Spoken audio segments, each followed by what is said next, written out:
Let's say someone is feeling unappreciated and they want to be appreciated. It feels so good when someone holds you as their object of attention and adores you or appreciates you. But they're not feeling that. They're seeing others get it, but they're not feeling it. They sort of have their tail between their legs, and things aren't going that well for them, and they're feeling sort of down and out, and like things are unfair, and people aren't treating them like they want to be treated, and on it goes.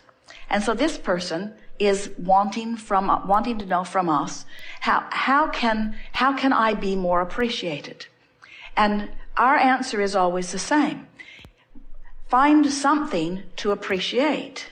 Because as you find something, whatever it is, a flower, a butterfly, a cat or a dog, a rainbow, a cloud, a dolphin jumping, something good to eat, as you find anything to appreciate, as you offer your appreciation, your vibration raises, because you can't appreciate without being a vibrational match to source energy. And when you're appreciating, now you are the attractor of appreciation. But you can't control what others are doing. You can't control the appreciative state of others, because you can't stand on your head in enough different ways to get someone who's out of the vortex to appreciate you. And when you try, you will pronounce yourself a failure. But you can become an avid appreciator. And what you begin to discover is it was never someone else's appreciation of you that you were looking for. It was your alignment with the energy of love, with the energy of source, with the energy of appreciation. That's what fills you up, you see. You get so full of it that it doesn't matter to you what others are flowing to you, other than it is so delicious to be the recipient of someone's appreciation, because it means they're in the vortex. So it turns out you can't be selfish. You can't adore appreciation from another and separate yourself from your gladness of their alignment, you see. You see how it works? You cannot be an appreciator without being appreciated. And it turns out it's being the appreciator that matters most, you see. That's why your inner being stands in a state of never-ending appreciation and adoration of that which you are, has practiced the vibration of that so eternally that is all that can be offered from the source within you. And when you find a different vibrational stance, then you separate yourself from that. And then we come along and say, we want you to be so selfish that you care about aligning with that energy that creates worlds. And then, like your inner being, you become an uplifter. Only you're like the satellite dish that's beamed in a little closer, you see. In other words, the giving puts you in the vibrational stance of the receiving. But if you've got your sights on receiving and you're not in alignment, it can't come to you. And that's when you start making claims of deprivation, you see. There are so many people standing outside the vortex asking others to help them, not understanding that anyone who does help them when they're outside the vortex has to come outside the vortex with them. And so the help doesn't go on very long before it begins to be resented. That's why needy people will suck you dry of your alignment, you see. What we want for you is your alignment with your power. We want not to create for you. We want you to discover your own creative power. You see, for us to be in the vortex, the only thing that we or anyone has to give to anyone else is the example of the vortex, because that's where all of the joy and all of the creative juices are, you see. So they are really one and the same. So your inner being is always broadcasting to you. And if you're not consistently in the vortex, even though your inner being is broadcasting utter appreciation and knowledge of who you are and is offering well-being, because your inner being is selfishly, hear this, tending to its own vibration, your inner being will not leave the vortex to find you wherever you are to lead you back in. Isn't that interesting? Your inner being maintains its vibrational frequency knowing that you will find it. Don't you love having an inner being who has that kind of confidence within you? Don't you love having an inner being who is projecting to you this powerful energy of well-being, knowing that you will find whiffs of it, that here and there you will find it, and as you follow it, in other words, how do you think you found us? How do you think you found this trail? How do you think you found this information? It's because you were close enough to the broadcasting of your inner being that it resonated with you when you found it. And if you will maintain enough selfishness to care about how you feel, you'll practice the energy of your being enough to know that you will know of yourself what your inner being knows, you see. So now let's go back to something. The basis of it is in understanding that the problem and the solution are entirely different vibrations, just as the question and the answer are different vibrations. So if you have a friend or know someone who needs something, and you focus on their need long enough, you will leave the vortex, and then you will associate the terrible way you feel with their need. And in time, your friendship will disintegrate because you will incorrectly associate the way you feel with their plight. But if you remember that in their problem, they are generated a solution, and you stay in your vortex where you see not their problem, but instead you know only the solution, as you practice the vibration of the solution, then you can be a catalyst that inspires them into the vortex, depending on where they are. Now, some of your friends who you have been influential with will follow you relatively easily into the vortex, and you will revel in their discovery of their solution, you see. But some of your friends will stubbornly defend their rightfulness and will argue so powerfully and profoundly and chronically for their own limitations that for you to engage with them, you will have to leave the vortex. You will have to introduce the same resistance into your frequency that they've got going on, even to communicate with them at all.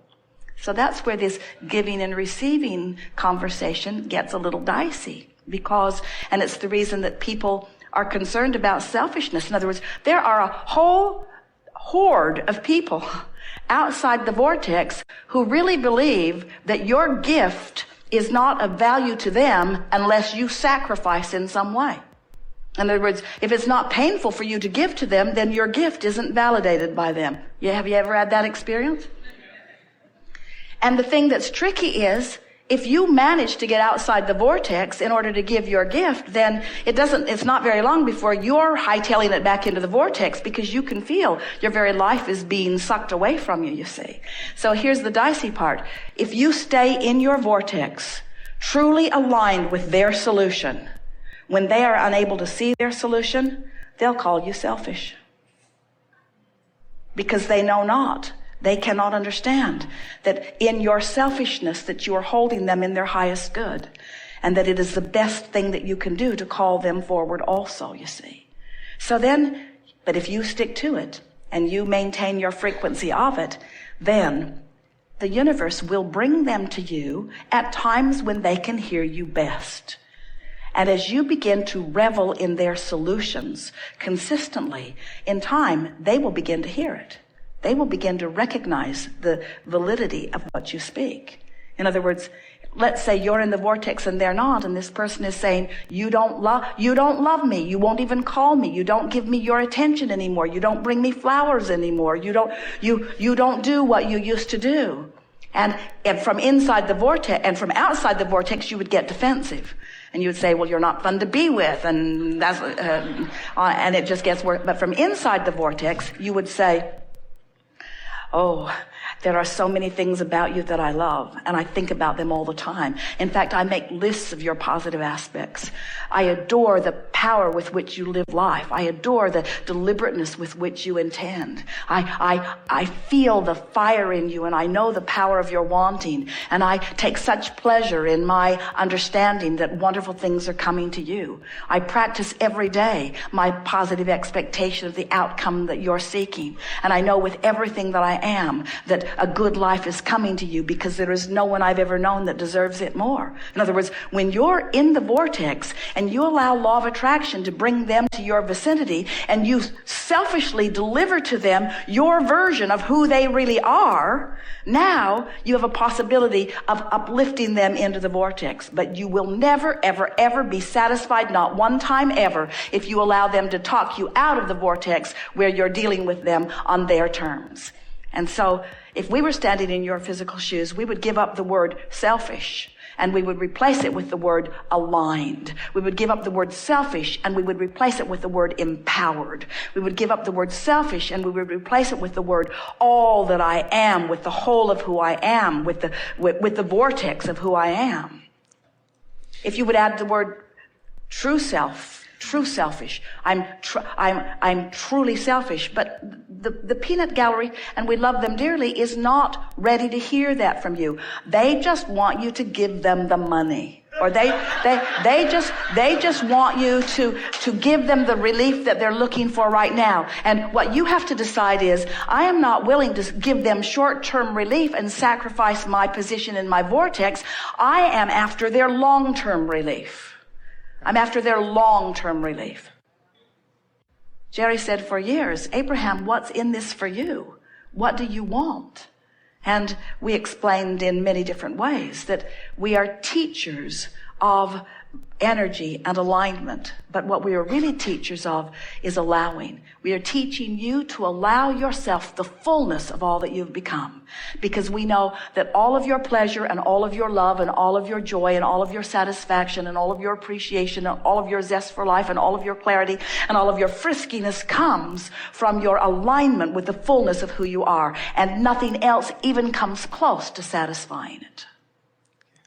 So there are a lot of people that try to fill that gap with stuff. They buy one more thing and bring it home, or eat something, or snort something, or shoot something, or drink something. In other words, they want relief from resistance. But we know that you want far more than relief from resistance. You want the fullness, the full embracing of the fullness of who you are. You are creators with the power to create worlds flowing through you, you see. And nothing less than that will ever be satisfying for you. So yes, you could say we are emphatically, stubbornly holding our vision of who you are. But it's not a vision that we made up. It's a vision that you made up. It's your creation that we are holding tight to, you see. You see it all fits together? You were source energy before you came into this physical body, and only a small part of you came and focused here. The larger part of you still exists in this vortex. As you explore the contrast, knowing what you don't want, knowing what you do want, you launch these rockets, which your inner being, and that's where we stand. We stand inside this vortex, holding steady the vibrational stance of all that you've asked for as you incrementally increase your vortex, as the capacity of who you are continues to increase. We hold steady to that vision. We hold steady to that vision, knowing with everything that we are that you will return to the vortex. And we know it for sure because when you croak, you have no choice, because when you withdraw your consciousness from things that are bothering you, you reemerge into the wholeness of who you really are, and we revel. So why are we playing this game with you now? Because you came forth in this life experience to know the fullness of who you are, to selfishly express this energy that creates worlds. You are not humans who are inferior to that which is source, trying to catch up. You are extensions of that which is source. And so your discovery is our discovery. Your pleasure is our pleasure. Your knowing what you want is our knowing what we want, you see. There is no you getting yours without us getting ours. It can't happen. Selfish. Working out real well.